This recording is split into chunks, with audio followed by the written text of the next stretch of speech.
Welcome to N24 news. ముందుగా headlines చూద్దాం.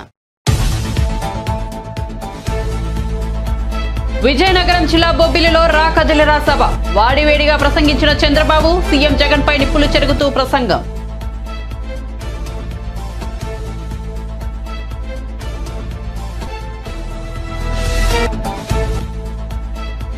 ఉచిత విద్యుత్ పై ముఖ్యమంత్రి రేవంత్ రెడ్డి కీలక వ్యాఖ్యలు. 24 గంటల ఉచిత విద్యుత్ ఇవ్వాల్సిందేనన్న రేవంత్ రెడ్డి. గృహజ్యోతి కింద 200 యూనిట్ వరకు ఉచిత విద్యుత్ ఇస్తామని వెల్లడి.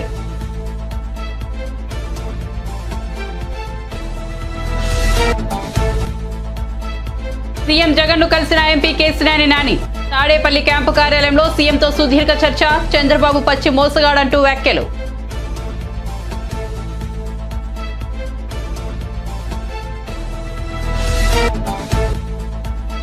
టీమిండియా మాజీ క్రికెటర్ అంబటి రాయుడు మరో ట్విస్ట్. పవన్ కళ్యాణ్ తో భేటీ. వైసీపీలో ఉంటే నా కల నెరవేరదాలనిపించింది అంటూ వ్యాఖ్యలు.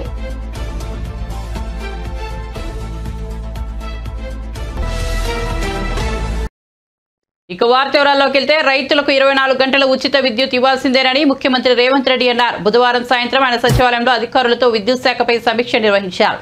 ఈ సందర్భంగా మాట్లాడుతూ త్వరలో కొత్త విద్యుత్ పాలసీని తీసుకువస్తామని స్పష్టం చేశారు. 24 గంటల ఉచిత విద్యుత్ ఇవ్వాల్సిందేనని వ్యాఖ్యానించారు. గృహజ్యోతి కింద 200 యూనిట్ల వరకు ఉచిత విద్యుత్ కోసం ఏర్పాట్లు కొనసాగుతున్నట్లు తెలిపారు. కొత్త విద్యుత్ పాలసీ కోసం ఇతర రాష్ట్రాల విధానాలపై అధ్యయనం చేయాలని అధికారులకు సూచించారు. అసెంబ్లీలో చర్చించి సమగ్ర విద్యుత్ విధానాన్ని రూపొందిస్తామని స్పష్టం చేశారు. తక్కువ ధరకు విద్యుత్ను ఇచ్చే కంపెనీల నుంచి మనం కొనుగోలు చేయాలని, అందుకు అనుగుణంగా ముందుకు సాగాలన్నారు. ఈ సమావేశంలో ఉప ముఖ్యమంత్రి మల్లుబట్టి విక్రమార్క, మంత్రులు ఉత్తమ్ కుమార్ రెడ్డి, శ్రీధర్ బాబు, సంబంధిత అధికారులు తదితరులు పాల్గొన్నారు. జగన్మోహన్ రెడ్డి పాలనలో పెరిగిన నిత్యావసర ధరలతో పేదలు సంతోషంగా సంక్రాంతి పండుగ జరుపుకునే పరిస్థితి కూడా లేదని టీడీపీ జాతీయ అధ్యక్షుడు నారా చంద్రబాబు నాయుడు ధ్వజమెత్తారు. విజయనగరం జిల్లా బొబ్బిలిలో నిర్వహించిన రా కదిలిరా బహిరంగ సభలో చంద్రబాబు పాల్గొని ప్రసంగించారు. చెప్పేది ఒకటి, చేసేది ఒకటి. వేరే వాళ్ళపైన నేరం వేస్తాడు, ఈయన ఆ నేరం ఈయనే చేస్తాడు. అదే మీరు చూశారు, బాబాయిని చంపి ఆ నేరం మనమే చేశాడు. ఎలాంటి రకం అంటే చంపి ఆ గొడ్డని మన చేతిలో ఉన్నట్టు చూపించి మనల్ని పోలీస్ స్టేషన్ తీసుకుపోయి జైల్లో పెట్టి తద్వారా ఈయన రాజకీయం చేయాలనుకుంటున్నాడు. జగన్ నీ పని అయిపోయింది, నిన్ను అర్థం చేసుకున్నారు, అందుకే ఒక మాట మాట్లాడుతున్నాడు. సీన్ అర్థమైపోయింది, తిరగబడింది. అందుకే ఇప్పుడు ఏమంటున్నానంటే పెత్తందారులకి పేదవాళ్ళకి పోరాటం అంట. ఈ దేశంలో పెత్తందారి ఎవరన్నా ఉన్నా అంటే నెంబర్ 1 పెత్తందారి ఎవరు తమ్ముళ్ళు? ఎవరు? దేశంలో ధనికమైనటువంటి ముఖ్యమంత్రి. అతను డిక్లేర్ చేసిన ఆస్తుల విలువ 510 కోట్లు.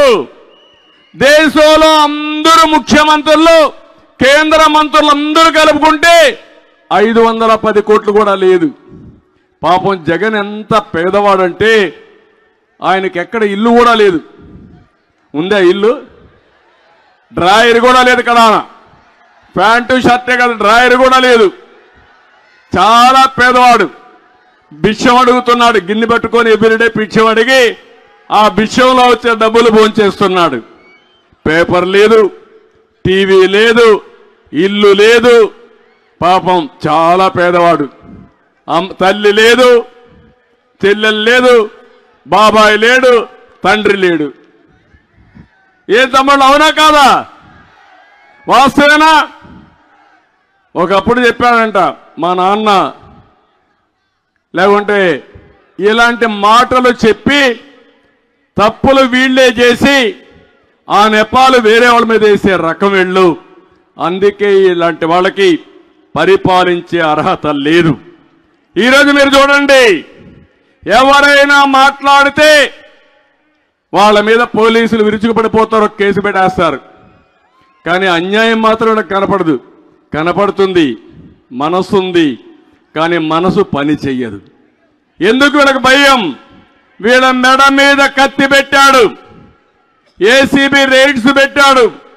ఒకవేళ ఎవరన్నా కానీ చెప్పింది చేయకపోతే ఇమ్మీడియట్ గా వాళ్ళ మీద కేసు పెట్టి ట్రాన్స్ఫర్ చేసి జీతాలు కూడా ఇవ్వరనే భయం పిరికితనంతో ఈరోజు పోలీసులు ప్రవర్తించే పరిస్థితికి వచ్చారు. ఏదేమైనా ఒకటే చెప్తున్నా, ఈరోజు కొత్త రాగం తీసుకున్నాడు. ఆ రాగం ఏంటంటే ఈయన మీద అందరిలో వ్యతిరేకత వచ్చింది. మాకు ఈ ముఖ్యమంత్రి వద్దని జగన్ని మార్చాలని ప్రజలు నిర్ణయించుకున్నారు. అవునా కాదా అని మిమ్మల్ని అడుగుతున్నా.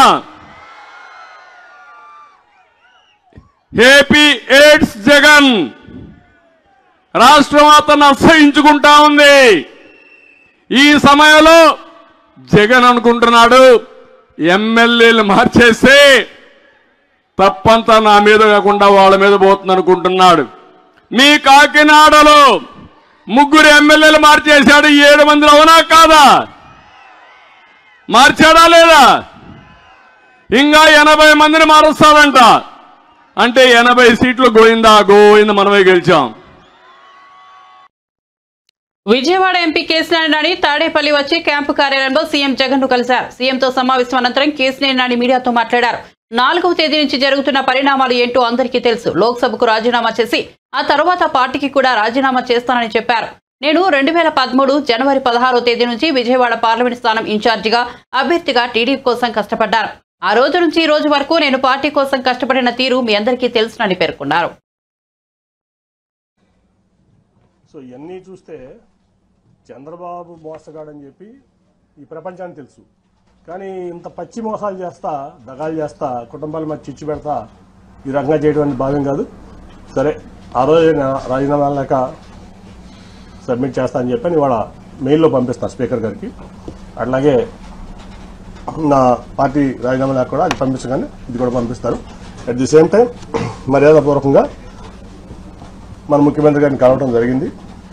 ఆయన అనేక సార్లు విజయవాడ వచ్చారు సభకి. యాక్చువల్గా నేను అటెండ్ అవ్వాలి, ఎందుకంటే ఒక ఎంపీగా గవర్నమెంట్ ప్రోటోకాల్ ప్రకారం ముఖ్యమంత్రి వస్తున్నప్పుడు నేను అటెండ్ అవ్వాలి. అది నా బాధ్యత, హక్కు కూడా. కానీ ఏ రోజు పార్టీ నన్ను అటెండ్ అవ్వద్దని చెప్పడం వల్ల నేను అటెండ్ అవ్వలేకపోయా. ఇవాళ వరకు ఒక్కసారి మాత్రం రాష్ట్రపతి వచ్చినప్పుడు రాజ్భవన్లో కలిసి నేను విష్ చేశాను ఆయన, అంతే తప్ప నేను ఇంతవరకు ఆయన ఎప్పుడు డైరెక్ట్గా కలవడం జరగలేదు, ఫోన్లో కూడా మాట్లాడలేను. ఇవాళ బాగా రిసీవ్ చేస్తున్నారు ఆయన నన్ను. ఖచ్చితంగా మనం కలిసి ప్రయాణం చేద్దామని చెప్పి ఆయన చెప్పారు. కాబట్టి నేను పార్టీకి రాజీనామా చేశాను కాబట్టి ఇప్పుడు నేను ఫ్రీ బర్డ్ని. సో నా నిర్ణయాలు నేను తీసుకుంటా. ఒకటైతే గ్యారంటీ, చంద్రబాబు నాయుడు అనే వ్యక్తి పచ్చి మోసగాడు, దాంట్లో డౌటే లేదు. ఈ రాష్ట్రానికి పనికిరాని వ్యక్తి అతను. సరే, జనం దేవుడు అనుకుంటారా, లేదా కులపరంగా అనుకుంటారా, మీడియా పరంగా అనుకుంటారా, లేదా మరి ఎందుకు అనుకుంటారా నాకు తెలియదు. కానీ ఈ జగన్మోహన్ రెడ్డి గారు అయితే పేదల పక్షపాతి, నిరుపేదల పక్షపాతి. ఏ డెవలప్మెంట్ అనుకుంటారా? కోవిడ్ వల్ల కొన్ని కారణం 2 ఏళ్లు భారతదేశం ఇబ్బంది పడింది, ప్రపంచమే ఇబ్బంది పడింది, భారతదేశం కూడా ఇబ్బంది పడింది. సరే, డెవలప్మెంట్ అవ్వదు, అడిట్ అవుతుంది. కానీ ప్రజలను హ్యాపీ పెట్టే దాంట్లో దాదాపు 2 లక్షల కోట్ల చిల్లర వాళ్ళ వరకు సంక్షేమం ఇచ్చారు ఆయన. ఇంకా ఇస్తానికి కమిట్మెంట్ ఉన్నారు. చెప్తూ చాలాసేపు మాట్లాడటం జరిగింది. సో నాకు బాగా నచ్చారు ఆయన. నచ్చడమే కాదు, ఆయన పథకాలని చూస్తున్నాం, వింటున్నాం. సో ఆయనతో కలిసి ప్రయాణం చేయాలని చెప్పి నేను నిర్ణయించుకున్నాను. వన్స్ నా రాజీనామా ఆమోదం పొందగానే నేను పార్టీలో చేస్తాను. నేను ఒకటండి, నేను 2014లో కూడా చంద్రబాబు నాయుడు టికెట్ అడగను.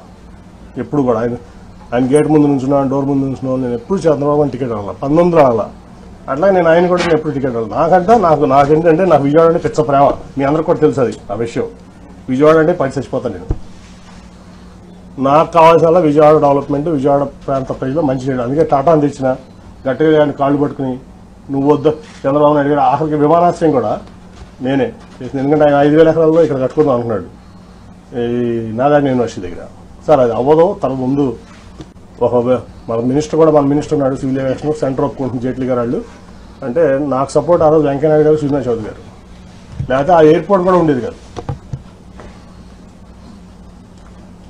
సో ఆయన మా విజయవాడకి నిజం చెప్తున్నా, మీరు ప్రెస్ కాబట్టి మీరు కూడా తీయండి. 2014 నుంచి 19 వరకు విజయవాడకి ఒక 100 కోట్ల రూపాయలు చంద్రబాబు నాయుడు గారు స్టేట్ గవర్నమెంట్ ఇచ్చింది చూపిస్తుంది. నేను తీసుకొచ్చిన సెంట్రల్ గవర్నమెంట్ ఇచ్చాను, ఇంక్లూడింగ్ టాటా ట్రస్ట్ కానీ ఏదన్నా కానీ.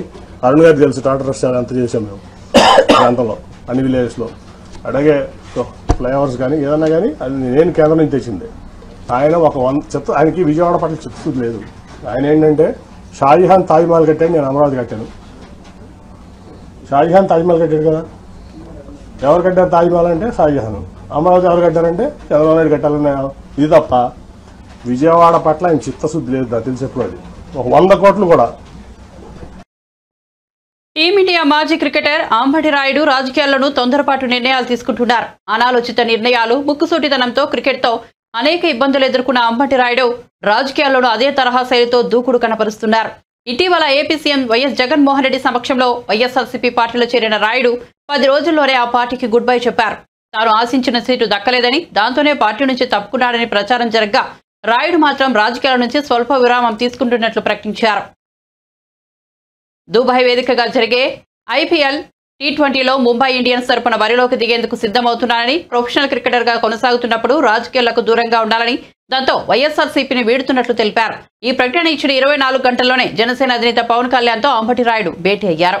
పవన్ కళ్యాణ్ సమావేశానికి సంబంధించిన ఫోటోలను ట్వీట్ చేసిన రాయుడు ఆ పార్టీలో చేరబోతున్నట్లు సంకేతాలు ఇచ్చారు. ప్రస్తుతానికి పార్టీలో చేరకున్న ఐఎల్ T20 ముగిసిన తర్వాత జనసేన కండువా కప్పుకునే అవకాశం ఉన్నట్టు తెలుస్తోంది. ఇక సన్నిహితులు, శ్రేయోభిలాషుల సూచనలతోనే పవన్ కళ్యాణ్ కలిశానని అంబటి రాయుడు తెలిపారు. వైఎస్ఆర్సీపీ సిద్ధాంతాలు తన ఆలోచనలకు విరుద్ధంగా ఉన్నాయని, అందుకే ఆ పార్టీని వీడానని రాయుడు వివరణ ఇచ్చారు. శ్రీ సత్యసాయి జిల్లా హిందూపురంలో ఇటీవల రోడ్డు ప్రమాదంలో మృతి చెందిన చిన్నారి ఆద్య కుటుంబ సభ్యులను హిందూపురం ఎమ్మెల్యే నందమూరి బాలకృష్ణ పరామర్శించారు. పట్టణంలోని పట్టుగుళ్ల మార్కెట్ రోడ్లో గత ఏడాది నవంబర్ నెలలో ద్విచక్ర వాహనం అతివేగంగా వచ్చి ఢీకొన్న ఘటనలో చిన్నారి ఆద్య మృతి చెందిన ఘటన అప్పట్లో సంచలనంగా మారింది. చిన్నారి ఆద్య చిత్రపటానికి నివాళులర్పించిన బాలకృష్ణ ఘటన గురించి కుటుంబ సభ్యులను అడిగి తెలుసుకున్నారు. తామంతా అండగా ఉంటామని భరోసా ఇచ్చారు.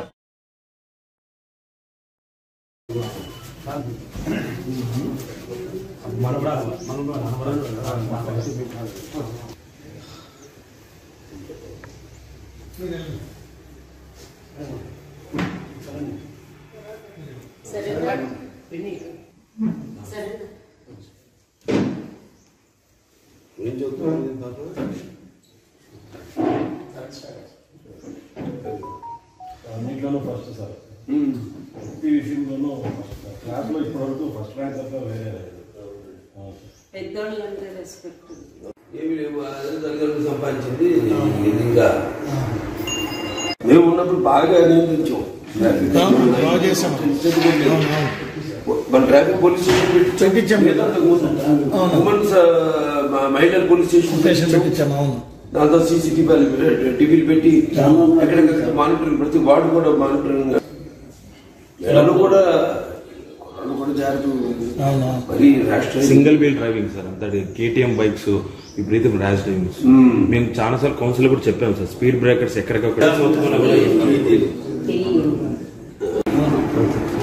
పోలీసు చూస్తున్నాం కదా అన్ని రకాలుగా.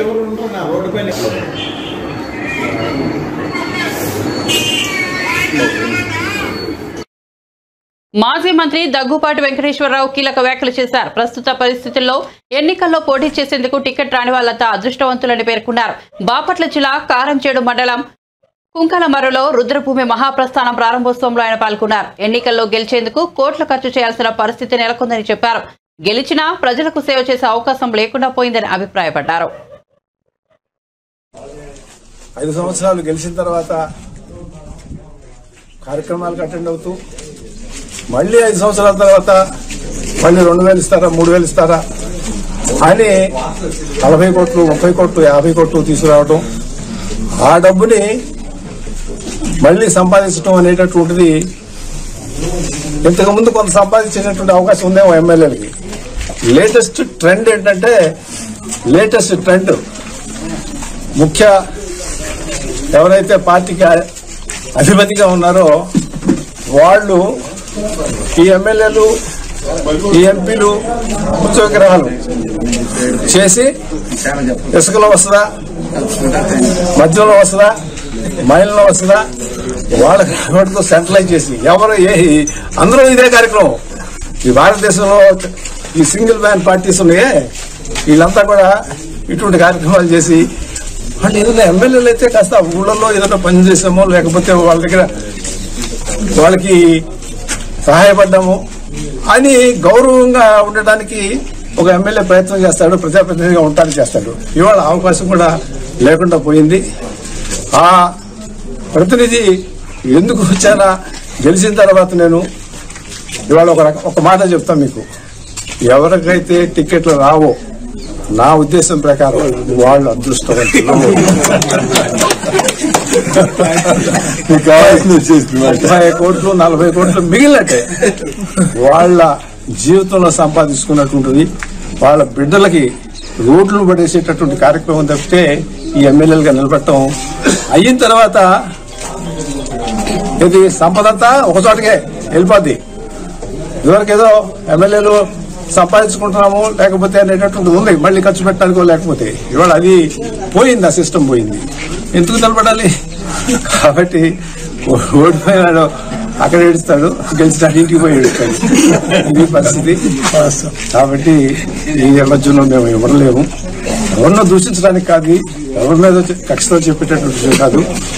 పరిస్థితి ఇట్లా అయిపోయింది.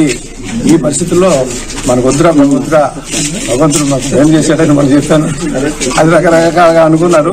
నిజంగానే అదృష్టవంతులు.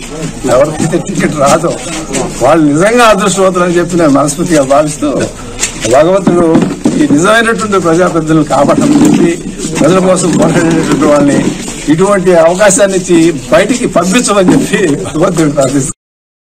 ప్రజా గాయకుడు దివంగత గద్దర్ సమాధి వద్ద డిప్యూటీ సీఎం బట్టి విక్రమార్క బుధవారం నివాళులర్పించారు. భూదేవి నగర్లోని గద్దర్ నివాసానికి వెళ్లి బట్టి ఆయన కుటుంబ సభ్యులను పరామర్శించారు. కాంగ్రెస్ పార్టీ ఎప్పుడూ వారికి అండగా ఉంటుందని ధైర్యం చెప్పారు.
ప్రభుత్వ విభాగాల్లో దొంగతరణ ఉద్యోగాలు పొందిన వారంతా వెంటనే రాజీనామా చేయాలని మంత్రి పొన్నం ప్రభాకర్ సూచించారు. కరీంనగర్లో ఉదయపు నడక కార్యక్రమంలో పాల్గొన్న మంత్రి జెన్కోలో అక్రమంగా ఉద్యోగం పొందారన్న ఆరోపణలు ఎదుర్కొంటున్న ఇంజనీరింగ్ సరిత విషయంలో ఘాటుగా స్పందించారు. ఈ ఆరోపణలతో మాజీ ఎంపీ వినోద్ కుమార్ కు ఎలాంటి సంబంధం లేకుంటే పోలీసులకు ఫిర్యాదు చేయాలని సవాల్ విసిరారు. భూ ఆక్రమణదారులు కాంగ్రెస్ పాలనకు భయపడాల్సిందేనని హెచ్చరించారు. టీఆర్ఎస్ నాయకుల గుండెల్లో దడవుడుతోంది. ఈ రోజు అంత పెద్ద ఎత్తున 1,00,000 కోట్లు కావచ్చు 90,000 కోట్లు ఖర్చు పెట్టి కట్టిన ప్రాజెక్టు 9 నెలలు కూడా ఉపయోగపడకపోతే ఆ ప్రాజెక్టు నాణ్యత మళ్ళీ తిరిగి పునర్మించాలని ఇంజనీర్లు చెప్పిన తర్వాత దాని నిర్మాణానికి సంబంధించిన విషయం మీద విజిలెన్స్తో పాటుగా సిట్టింగ్ జడ్జితో విచారణ జరుపుతామని ముందే చెప్పినాం. దాని ప్రకారంగా విచారణ జరుగుతూ ఉంది. దీనికి విచారణకు సంబంధించి తెలంగాణకు సంబంధించిన ఇంజనీర్లు కావచ్చు, ఇతరత్ర ఆ యొక్క ప్రాజెక్టుకు సంబంధించిన తప్పుల అంశాలు ఏమైనా ఉంటే ఆ విజిలెన్స్ అధికారులకు సమాచారం ఇవ్వని కూడా కోరుతా ఉన్నాం. అదేవిధంగా నిన్న మాజీ పార్లమెంట్ సభ్యుడు వినోద్రావు గారు ఏదో మాట్లాడుతూ ఉన్నారు. బాగా సచ్చీలుని నా అంత నీతివంతులు లేడు గొప్పని అనుకుంటున్న నీవు ఒకవేళ నీకు ఆ ఉద్యోగం పొందిన వాళ్ళతో సంబంధం లేకపోతే మీరే స్వచ్ఛందంగా ఒక పోలీస్ కేసో లేదా చట్టరీత్యా చర్యలు తీసుకోమని పిటిషన్ ఇవ్వండి. అది మీ సచ్చీలతకు మేము కనీసం ప్రయత్నం. ఊరికైనా వాళ్ళతో కౌంటర్ కాదు. ఈ విధంగా ఉద్యోగం పొందిన వాళ్ళు ఎవరున్నా దొంగదారిన నిరుద్యోగుల జీవితాలతో పొట్టలు కొట్టి ఎటువంటి పరీక్షలు కానీ ఎటువంటి పద్ధతి లేకుండా దొంగదారిన నియామకం పొందిన వాళ్ళందరినీ వెంటనే ఉద్యోగాలు వదిలిపోండి. న్యాయంగా అర్హత ఉండి మీరు కూడా పరీక్ష రాసి ఉద్యోగం పొందితే మాకు అభ్యంతరలే. ఆ విధంగా నిరుద్యోగుల జీవితాలతో చెలగాటమాడొద్దని కోరుతూ అందులో బాగా నీతివంతులని చెప్పుకునేటువంటి ఈ జిల్లా 10 సంవత్సరాలు ఒక 5 ఏళ్ళు ఎంపీ 5 ఏళ్ళు ప్రణాళిక బోర్డు చైర్మన్ ఏం చేసిండో కూడా ప్రజలకు చెప్పాలి. మీరు ఎక్కడైనా మీ స్థలాల ఆక్రమణకు గురై ఉంటే లేదా ప్రభుత్వ స్థలాల ఆక్రమణకు గురై ఉంటే వాటన్నిటినీ ప్రభుత్వ అధికారులకు కానీ సమాచారం ఇవ్వండి, విజిలెన్స్కి ఇవ్వండి. తప్పకుండా వాటన్నిటినీ విచారణ జరిపి మీ సొంత స్థలాలు అయితే మీకు ఇవ్వడం, ప్రభుత్వ స్థలాలు అయితే ప్రభుత్వం తీసుకునే విధంగా చర్యలు తీసుకుంటుంది. దీని మీద కఠినంగా వివరించబోతున్నాం. భూ ఆక్రమణదారులందరూ కూడా కాంగ్రెస్ పాలనలో భయపడాల్సిందే లేదా ఈ రాష్ట్ర వదిలి పోవాల్సిందే. ఈ జిల్లాలో గత 10 సంవత్సరాల్లో జరిగినటువంటి అక్రమాలు తెలుసు. ఏ విధంగా అక్రమంగా ఉసుక రవాణా చేసుకొని, ఏ విధంగా ఖాళీ స్థలాలను కొంత పెట్టి ఒక కార్యాలయాన్ని ఒక పక్క ఎంఆర్ఓల్ని ఒక పక్క పోలీసు అధికారులను పెట్టి ఏ విధంగా బెదిరించినవి అన్నీ తెలుసు. అటువంటి అన్ని ప్రజలు బాధితులు తప్పకుండా ప్రభుత్వ అధికారులను సంప్రదించి మీ వివరాలు ఇవ్వండి. అందుకు సంబంధించిన విచారణ కాపీ కూడా మాకు ఇస్తే మేము కూడా ప్రభుత్వ అధికారులతో మాట్లాడి మీకు న్యాయం జరిగే విధంగా మేము చర్యలు. ఈశ్వరం మీద దాడులు జరిగితే టీఆర్ఎస్ నాయకుల గుండెలో దడవుడుతోంది. ఈరోజు అంత పెద్ద ఎత్తున 1,00,000 కోట్లు కావచ్చు 90,000 కోట్లు ఖర్చు పెట్టి కట్టిన ప్రాజెక్టు 9 నెలలు కూడా ఉపయోగపడకపోతే ఆ ప్రాజెక్టు నాణ్యత మళ్ళీ తిరిగి పునర్మించాలని ఇంజనీర్లు చెప్పిన తర్వాత దాని నిర్మాణానికి సంబంధించిన విషయం మీద విజిలెన్స్తో పాటుగా సిట్టింగ్ జడ్జితో విచారణ. రాజకీయ జీవితంలో తాను ఎన్నో కష్టాలు, అనేక అవమానాలు భరించారని మంత్రి పొంగిరెడ్డి శ్రీనివాసరెడ్డి తెలిపారు. భక్త రామదాసు కళాక్షేత్రంలో గ్రూప్ కోచింగ్ సెంటర్ ఆధ్వర్యంలో నిర్వహించిన సదస్సుకు ఆయన ముఖ్య అతిథిగా హాజరయ్యారు. ఈ సందర్భంగా మంత్రి మాట్లాడుతూ భావోద్వేగానికి గురయ్యారు. అనేక కష్టాలు, అనేక అవమానాలు, ఒంటరిగా ఉన్నప్పుడు అనేక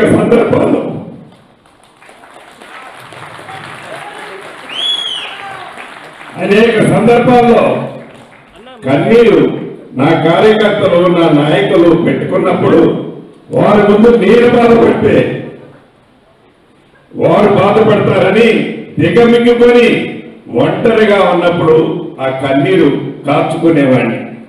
ఆ కష్టం ఒట్టిగా పోలే.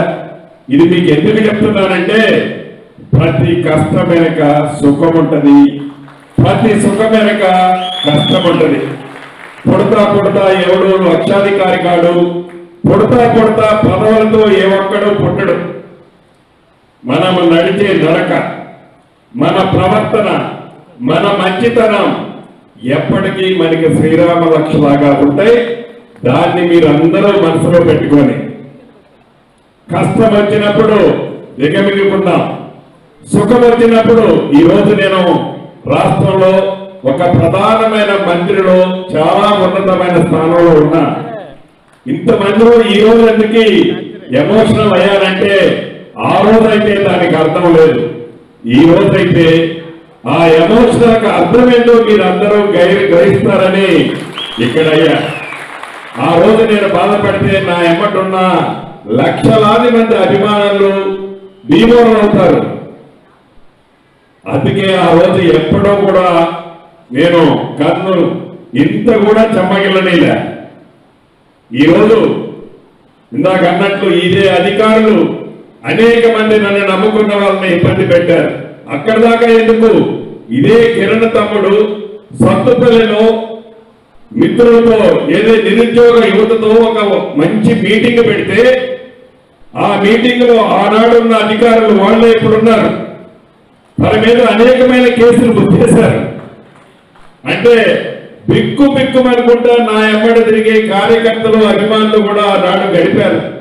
ఈనాడు నా యొక్క పదవి వచ్చింది, ఈనాడు మన రాజ్యం వచ్చింది, ఈనాడు ఇందిరమ్మ ప్రభుత్వం వచ్చింది.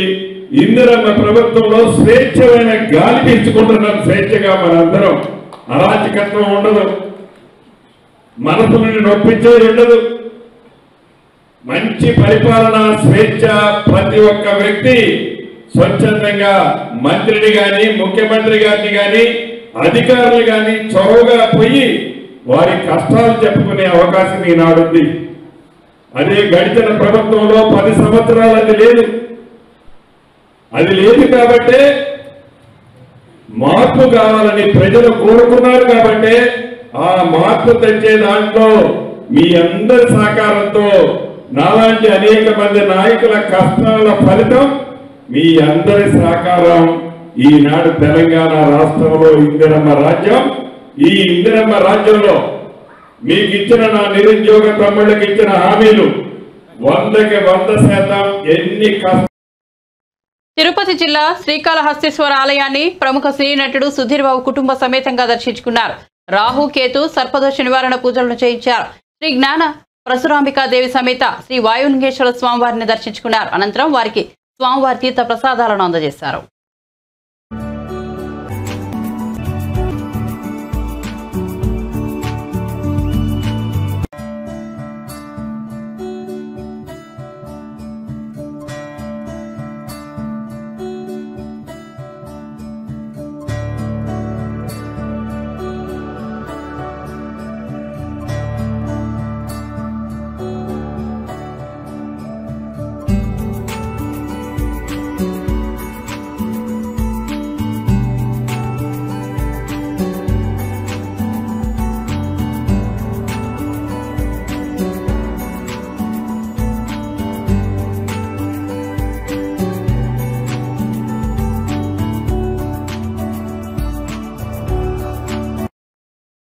నాంపల్లి రైల్వే స్టేషన్లో చార్మినార్ ఎక్స్ప్రెస్ పట్టాలు తప్పింది. 5వ నెంబర్ ప్లాట్ఫామ్ కి చేరుకునే క్రమంలో సైడ్ వాల్ను ఢీకొట్టింది. దీంతో రైలు పట్టాలు తప్పి ఒక్కసారిగా కుదుపునకు లోనైంది. S2, S3, S6 బోగీలు పాక్షికంగా దెబ్బతిన్నాయి. ఈ ప్రమాదంలో 10 మంది ప్రయాణికులకు స్వల్ప గాయాలయ్యాయి. క్షతగాత్రులను లాలాగూడలోని రైల్వే ఆసుపత్రికి తరలించారు.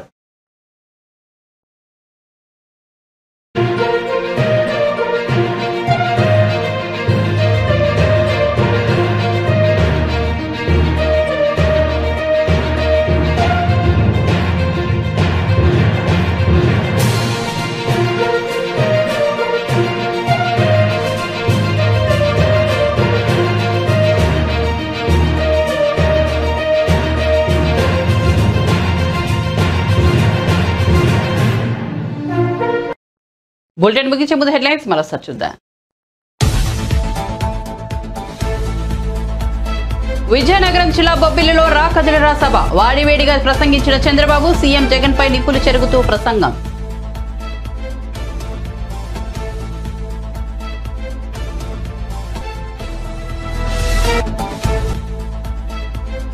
ఉచిత విద్యుత్ పై ముఖ్యమంత్రి రేవంత్ రెడ్డి కీలక వ్యాఖ్యలు. 24 గంటల ఉచిత విద్యుత్ ఇవ్వాల్సిందేనన్న రేవంత్ రెడ్డి. గృహజ్యోతి కింద 200 యూనిట్ల వరకు ఉచిత విద్యుత్ ఇస్తామని వెల్లడి.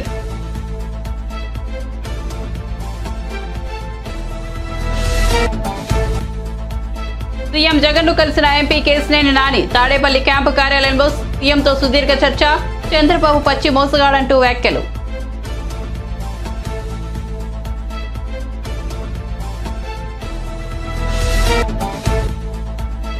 టీమిండియా మాజీ క్రికెటర్ అంబటి రాయుడు మరో ట్విస్ట్. పవన్ కళ్యాణ్ తో భేటీ. వైసీపీలో ఉంటే నా కల నెరవేరదలనిపించిందంటూ వ్యాఖ్యలు.